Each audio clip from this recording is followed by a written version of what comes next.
आज की जो कहानी है वो एनलाइटमेंट के ऊपर है, जिसको हिंदी में ज्ञानोदय कहते हैं। तो एक शिष्य है, वो अपने गुरुजी के पास पहुंचता है और गुरुजी से कहता है कि गुरुजी, मैं एनलाइटमेंट के बहुत नज़दीक हूँ, ज्ञानोदय के बहुत नज़दीक हूँ। ज्ञानोदय का मतलब है मुझे सब कुछ पा लिया मैंने, यानी कि मोक्ष के बराबर पहुंचने की क्षमता हो गई मुझे। सारा जो ज्ञान है ब्रह्मांड का वो मुझे होने को है। तो गुरुजी पूछते हैं कि ठीक है, आपको होने को है, तो अब मुझे क्या करना चाहिए, मैं उसके नज़दीक हूँ। शिष्य ने कहा ना कि मैं उस ज्ञान के नज़दीक हूँ, तो मुझे क्या करना चाहिए। तो गुरुजी ने कहा कि आप क्या करते हैं, जीविका कमाने के लिए आप क्या करते हैं। तो उन्होंने कहा जीविका कमाने की मुझे ज़रूरत ही नहीं है, मेरे माँ बाप जो हैं वो बहुत अच्छे से संपन्न हैं और वो मुझे खर्चा देते हैं, बस उससे मेरा गुजारा हो जाता है। तो गुरुजी कहते हैं कि चलो फिर नेक्स्ट स्टेप अब आपका है कि आप सूर्य की ओर देखें।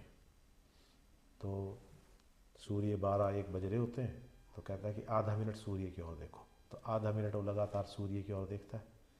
जब सूर्य की ओर देखता है, आधा मिनट के बाद उससे कहते हैं कि अब बताओ आपके चारों तरफ क्या क्या चीज़ें हैं, एक एक करके बताओ।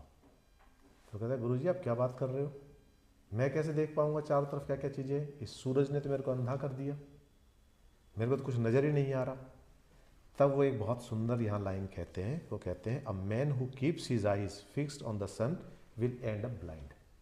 जो केवल फल की इच्छा रखते हैं, उसके लिए कुछ करते नहीं है। तो यहाँ से गीता निकल के आती है।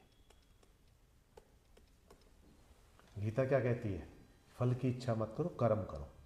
तो ये कह रहे हैं कि कितना सुंदर संदेश यहाँ पर दिया है, a man who keeps his eyes fixed on the sun will end up blind. वो अंधे ही हो जाएंगे, क्योंकि उनके सारा ऊर्जा और सब किस पे, ध्यान किस पे केंद्रित है, केवल फल के ऊपर। What will be the result, उसके ऊपर है।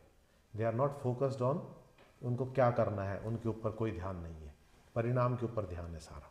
फिर कहते हैं a man who seeks only light, जो फल की ही कामना रखते हैं केवल, and hands all his responsibility to others. जैसे उस बच्चे ने क्या कर दिया, अपने माता पिता के ऊपर रिस्पॉन्सिबिलिटी दे रखी थी, तो नेवर फाइंड एनलाइटमेंट।